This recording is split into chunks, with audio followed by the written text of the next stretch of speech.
नमस्ते विद्यार्थियों, आप सभी का हमारे YouTube चैनल में स्वागत है। मैं योगेश प्रजापत कक्षा 9 का वीडियो लेके आया हूँ। कक्षा 9 में विद्यार्थियों हमारी प्रश्नावली चल रही है 12.2, जिसके 6 तक के सवाल हमने पीछे के वीडियो तक पूरे हल कर दिए हैं। आज हम 7वां सवाल हल करने जा रहे हैं, जिसको ध्यान से आपको देखना है। सवाल आपका है विद्यार्थियों, एक पतंग 3 भिन्न भिन्न शेडों के कागज से बनी है। इन्हें आकृति में फर्स्ट, सेकंड और थर्ड में दर्शाया गया है।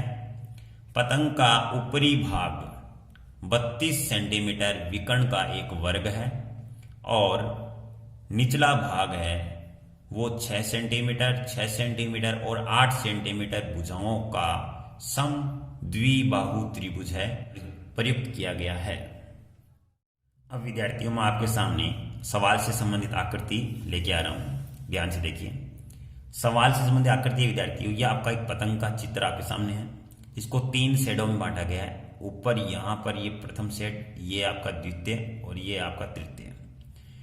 विद्यार्थियों, ऊपर का जो आपको यहां से पार्ट दिखाई दे रहा है, ये एक वर्ग है आपका, और वर्ग का विकर्ण हमें बताया हुआ है सवाल में 32 सेंटीमीटर है। और वर्ग के विकर्ण बराबर होते हैं, एक दूसरे को 90 डिग्री पर समद्विभाजित करते हैं।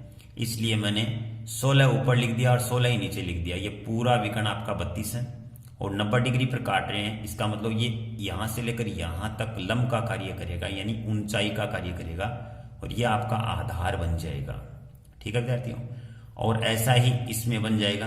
अब चलते हैं नीचे। यहां पर इसकी भुजा 6 सेंटीमीटर, 6 सेंटीमीटर और ये है 8 सेंटीमीटर। तो विद्यार्थियों ध्यान से देखिए, हम प्रयुक्त किए गए प्रत्येक सेट का अलग अलग क्षेत्रफल ज्ञात कर लेते हैं। तो सबसे पहले हम करते हैं, पहले सेट की बात करते हैं, जिसमें आधार आपको नजर आ रहा है 32 और ऊंचाई बन जाएगी आपकी 16, क्योंकि वर्ग के विकर्ण एक दूसरे को 90 डिग्री पर समद्विभाजित करते हैं। तो ये आपकी ऊंचाई का कार्य कर देगा और ये आधार का कार्य है। ठीक ऐसा इसमें होगा। और नीचे जो आपको आकृति नजर आ रही है, इसमें हम हीरोन का सूत्र लागू कर देंगे। विद्यार्थियों ध्यान से देखिए, हम सवाल को हल करते हैं। सवाल के अनुसार लिखेंगे विद्यार्थियों, सेड फर्स्ट से आपको नजर आ रहा है, प्रथम आकृति नजर आ रही है विद्यार्थियों। इसमें आधार का कार्य 32, तो हम लिख देंगे आधार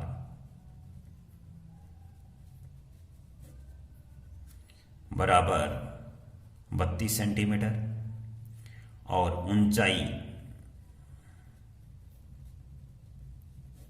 ऊंचाई हो जाएगी विद्यार्थियों आपकी 16 सेंटीमीटर। अब हम लिखेंगे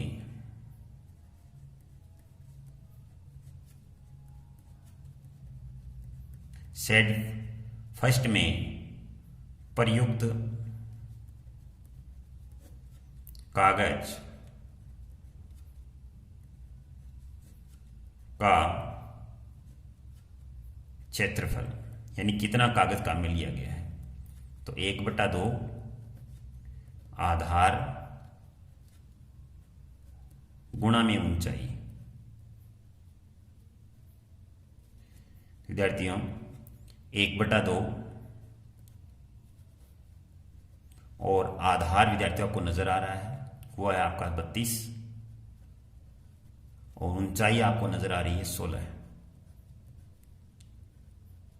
विद्यार्थियों ध्यान से देखिए, आप देख रहे हो कि 2 के पहाड़े से 32 कट जाएगा 16 बार।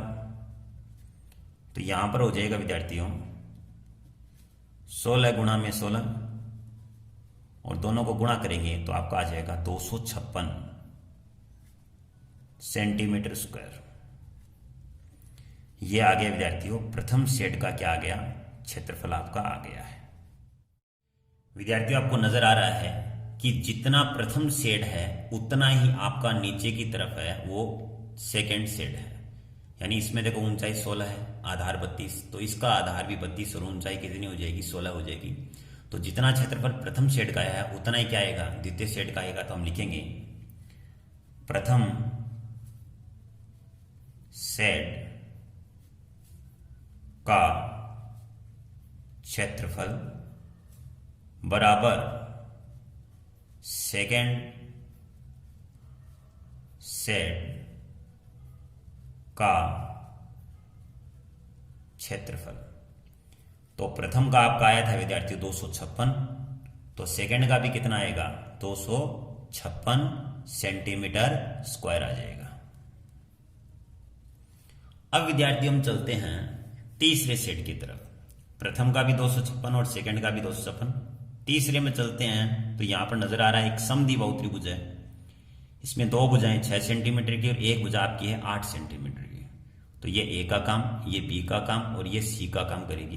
तो ध्यान से देखिए, हम इसका क्षेत्रफल हम निकालते हैं। विद्यार्थियों हम लिखेंगे सेट नंबर 3 से। 3 नंबर में है जिसमें दो भुजाएं 6 सेंटीमीटर एक 8 सेंटीमीटर। लिखेंगे ए का मान 6 सेंटीमीटर, बी का मान भी 6 सेंटीमीटर और सी का मान 8 सेंटीमीटर। तो विद्यार्थियों जैसा कि एक त्रिभुज है तो इसमें हम हीरोन का सूत्र लागू करेंगे और हीरोन का सूत्र लागू कर देंगे विद्यार्थियों। तो सबसे पहले हम इसका अर्ध परिमाप निकाल लेते हैं। हम लिखेंगे त्रिभुज का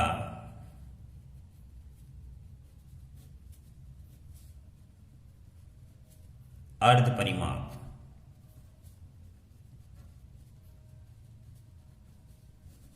अर्ध परिमाप को ऐसे लिखते हैं, ये होता है ए प्लस बी प्लस सी बटा में 2।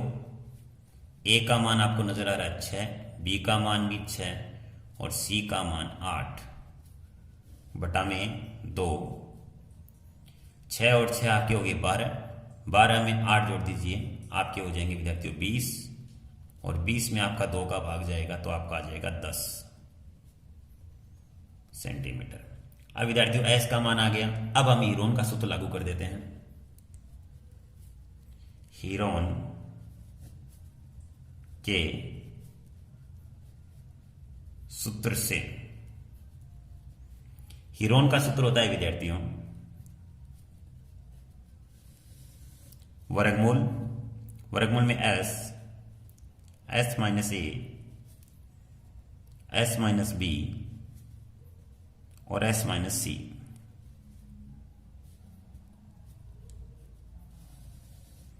एस का मान आपको नजर आ रहा है 10, तो 10 फिर ब्रैकेट में 10 माइनस ए का मान आपका है 6, फिर आगे 10 माइनस एस का मान 10 रख दिया, बी का मान 6, फिर आगे ब्रैकेट में 10 और माइनस सी का मान रख देंगे 8। ये घटा देंगे विद्यार्थियों। ध्यान से देखिए विद्यार्थियों, हम हल करेंगे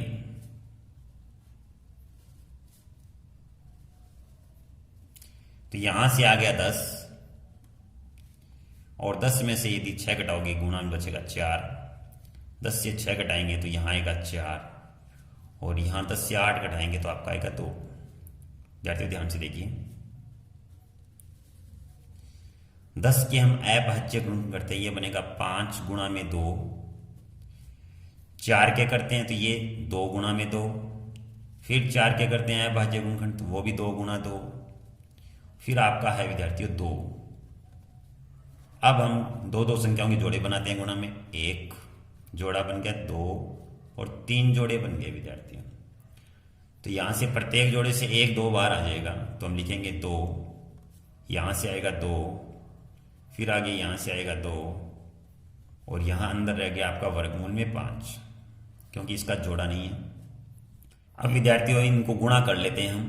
तो गुणा करेंगे, 2 को 2 से करेंगे 4, 4 को 2 से करेंगे 8 और वर्गमूल 5 का मान होता है विद्यार्थियों 2.24 लगभग होता है विद्यार्थियों।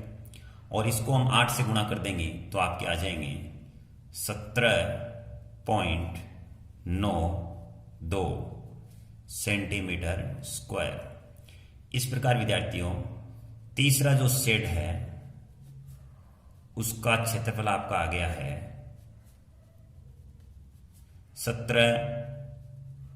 0.92 सेंटीमीटर स्क्वायर। और प्रथम और द्वितीय सेट का आपका क्षेत्रफल आया था, प्रथम सेट का क्षेत्रफल बराबर सेकंड सेट का क्षेत्रफल, दोनों का आपका बराबर आया था 256 सेंटीमीटर स्क्वायर।